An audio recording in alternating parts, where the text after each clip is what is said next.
Hi, Lewis. I'm Zenbach. Hi, how you doing? It's good to be here at Icon 27. Yeah, 27 years. And it's so good they're going to do it next year, 28. Yes, I've been here for a good 25 years now, coming to Icon. Yeah. Yeah. Yeah. Now, I want to get right into what you're doing. Well, what we do is a Doctor Who podcast called Doctor Who Podshack, and that's available at podshack.net or the Gallifreyanembassy.org. The Gallifreyan Embassy has a long history here at Icon. We're a Doctor Who fan organization, and one of our first conventions were way back in the 80s here at Icon in Stony Brook. Once upon a time, I met K9 here. Yes, we had K9 here. You're very good. Yeah. You remember that well. Yes. Yes, I was here. One of our members, built K9, and he built another revision of it as well. I believe that was during Colin Baker, 1987 or 80, or no, it was, I think it was 1987. They showed through the night Doctor Who till Yes. about 5 in Yeah. the morning. Yeah. Which I was here. Good times. Yeah, I remember those times Yeah. well. That was Okay, so tell me what you're doing on the podcast. Well, what Yes. we do is we review Doctor Who episodes. We interview various cast members and crew members involved in the show. We just interviewed John Levine, who played Sergeant Benton, and that should be coming out soon on our feeds. And this is weird. I'm usually the one interviewing people, so it's sort of a juxtaposition here. But it's good. We're having a lot of fun. As I said, we've started this years ago, but we've been doing the podcast for 3 years. So essentially what we did was we went from the analog world of printed newsletters to the digital world of having an interactive website and an audio podcast and a video podcast as well. And it's a very exciting time. Isn't it amazing how the technology changed? It's wonderful. And it makes everything. It gives everyone a voice and makes everyone accessible. We have a lot of live call-ins, people that can really talk about the show and express their opinions and reviews and really be part of the community. What do you think of in this area that I guess it would be Sci-Fi Entertainment had brought back Doctor Who last year? Mm-hmm. And what do you think of the transitions of the new shows? Well, it's obviously it's been updated.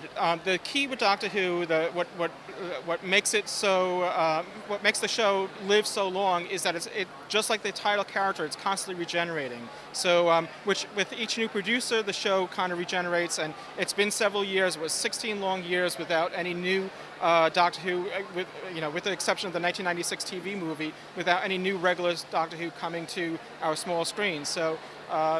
They had to be updated to the 21st century, and they have successfully done that. So, they really tried very hard to mesh the classic series with the new series, and there are so many small details that carry through. Exactly. My son would say to me, "Which Doctor Who do you like?" And I say they're all the same. That's what I say. It's whoever I'm watching at the given time because they're all my favorites. Yeah, but I look at them as all one person. So what's the difference? It is, yeah. Exactly right. So yeah. I love this show, Sure. and there was a special that I did not get to see. It had it on the internet for a while. It was a Christmas special. Yes. Well, there've been several. There's This one had not been aired here. Okay.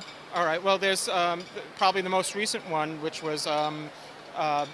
Which took a Titanic theme. It was Voyage of the Dam, which is very similar to the Poseidon adventure, and perhaps it's the one that you saw. I haven't seen it actually. Okay. I'm trying to find it. All right. Okay. I've heard a lot about it. Yeah, it was just premiered last December, and it was had a great success, great ratings. Everyone's enjoyed it very much. The series when it came back on Sci-Fi Entertainment. I'm not trying to plug them, but it just. Since they were carrying it, I considered it the best pure form of sci-fi that I have seen in a long time. Mm-hmm.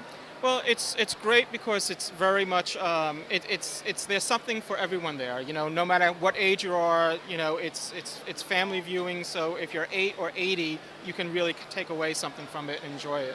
Yeah, but I love they kept all the basics. It's all there. Yeah. I mean, it's all.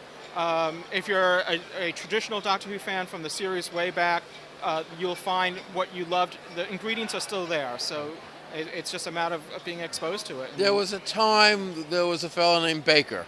Yes, there've been two. Right, right, right. But most people in the U.S. probably will be familiar with Tom Baker, who was all curls and teeth and a scarf and hat, and Right. that's the Right. iconic image of who the Doctor Right, is. and what I'm getting at is when that came out, a lot of people had a rough time thinking of anything but, except for the diehards. Yes, yes. Well, for many people, that's their only exposure to Doctor Who. Many PBS stations were, and actually, it started on local syndicated channels. They would only show the first 4 years of Tom Baker's and just repeat them over and over. So that's the only exposure they had. So that's how they identify, the series and who the Doctor is. Was the first part? The first one was William Hartnell, 1963, then followed by Patrick Troughton, then Okay. John Pertwee. Okay, I'm off on that. See, so you're the Doctor Who maven.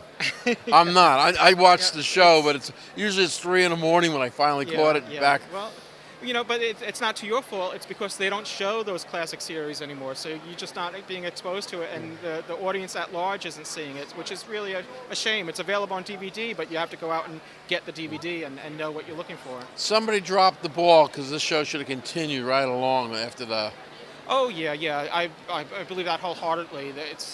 There was no reason to really axe the show when they did, and it was a long hiatus, if you will, and we're just glad to have it back. It was a lot of politics and a lot of stuff that was going on behind the scenes that really spelled doom for the show. But it had strong ratings. It could have continued on with the right person at the helm.